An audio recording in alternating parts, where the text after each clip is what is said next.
After walking alone in the woods, Hansel and Gretel found a path full of candy, which led them to a beautiful house built with cookies and ice cream. The children, seeing so much food, decided to knock on the door of the house, from which came an old woman dressed in an apron. Who are you? Where do they come from? The scared and trembling children replied, We are hungry, we are lost, and we separated from our parents in the forest. The old lady was moved by the children and decided to let them into her house.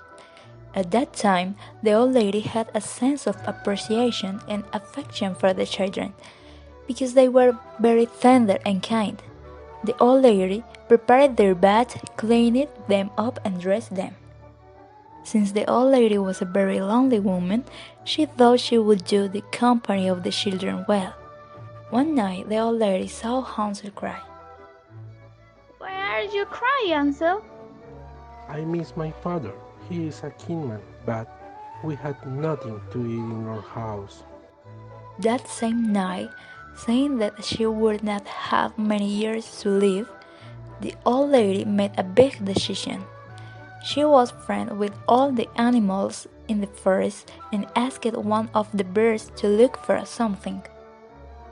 Go find the lumberjack man.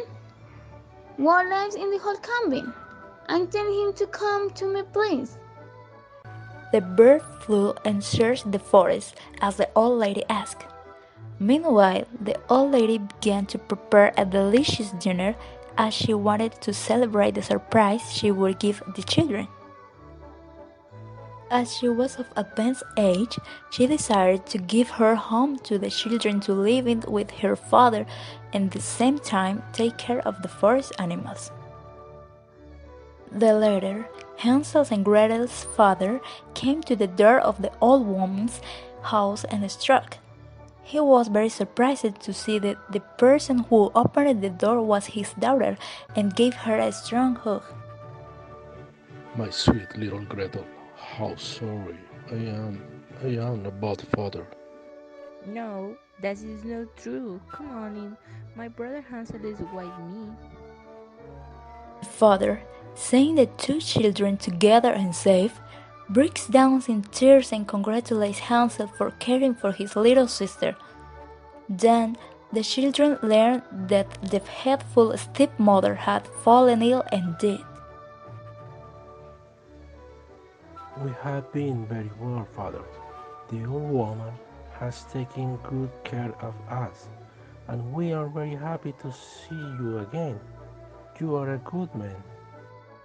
The lumberjack, seeing the old lady, thanks again and again, and she responds with a smile and tears in her eyes, telling him to come to the table to eat.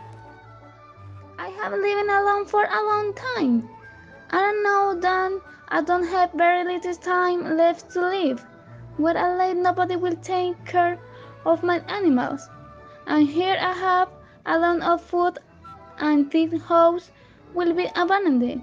So I have decided that you will live here and be very happy. We will take care of you, the forest, and the house. The lumberjack, with tears in his eyes, rises and hugs his children and then the old lady.